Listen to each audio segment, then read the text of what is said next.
வணக்கம் ஃப்ரெண்ட்ஸ். இல்லம் தேடி கல்வி புதிய வேலைவாய்ப்புக்கான மெயில் வந்து 11 மணிக்கு வரப்போகுது. எல்லாம் வந்து ரெடியாக இருங்க. உங்கள் டீட்டெயில்ஸ்லாம் ஒரு பேப்பரில் எழுதி வச்சுட்டு ரெடியாக இருங்க. இப்போ ஒரு மாடல் டெஸ்ட்டு நம்ம டக்குன்னு ஒரு 25 கொஸ்டின்ஸ் அட்டன் பண்ணி பார்த்துடலாம். டைம் மேனேஜ்மெண்ட் ரொம்ப முக்கியம். 1 ஹவர் மட்டும்தான் அந்த லிங்க் வந்து அவைலபிளாக இருக்கும். நீங்கள் அதுக்குள்ளே வந்து எக்ஸாம் முடிக்கணும். இப்போ ஆன்லைன் எக்ஸாம் சும்மா ட்ரை பண்ணி பார்க்கலாம். ஃபஸ்ட்டு கொஸ்டின் பாருங்கள். இதில் வந்துட்டு கொஸ்டின் வந்து நல்லா ரீட் பண்ணுங்கள். ரீட் பண்ணிவிட்டு உங்களுக்கு என்ன புரியுது அப்படிங்கிறதோ அதுக்கு ஏற்ற மாதிரி ஆன்சர் இந்த 4 ஆப்ஷன் எது அப்படிங்கிறத பார்த்துக்கோங்க. இப்போ எனக்கு ஃபஸ்ட் ஆப்ஷன் கரெக்டுன்னு தோணுது. செலக்ட் பண்ணிவிட்டு சப்மிட்டுன்னு கொடுக்குறேன். கரெக்டாக இருந்தால் க்ரீன் கலர் பட்டன் வரும். ஆனால் நீங்கள் எழுத போகிற எக்ஸாமில் எது கரெக்டு எது தப்பு அப்படிங்கிறது மென்ஷன் பண்ண மாட்டாங்க. நீங்கள் அட்டன் மட்டும்தான் பண்ண முடியும். கரெக்டாக தப்பா அப்படிங்கிறது நமக்கு தெரியாது. இப்போ நீங்கள் எழுத போகிற இந்த ஃப்ரீ ஆன்லைன் டெஸ்ட்டில் வந்துட்டு நீங்கள் செக் பண்ணிக்கலாம் வந்துட்டு ஆன்சர் வந்து எது கரெக்டு தப்பு அப்படின்னு.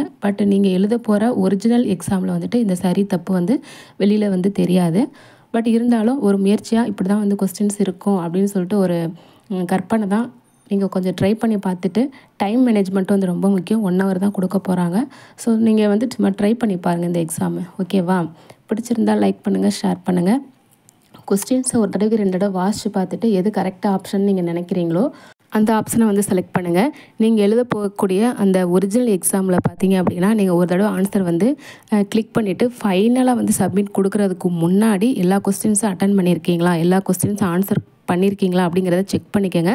சப்மிட் கொடுத்துட்டீங்க அப்படின்னா எடிட் பண்ண முடியாது, திரும்ப வந்து அந்த இதுக்குள்ளே போக முடியாது. ஸோ அதனால் சப்மிட் பண்ணுறதுக்கு முன்னாடி நீங்கள் வந்துட்டு எல்லா கொஸ்டின்ஸும் கரெக்டாக நம்ம அட்டன் பண்ணியிருக்கோமா அப்படிங்கிறத செக் பண்ணிக்கோங்க. ஸோ இந்த மாடல் எக்ஸாம் ட்ரை பண்ணிவிட்டு நீங்கள் எவ்வளோ மார்க் வாங்கியிருக்கீங்க அப்படிங்கிறத கமெண்ட்டில் சொல்லுங்கள். ஸோ அவ்வளோதான் ஃப்ரெண்ட்ஸ். தேங்க்யூ.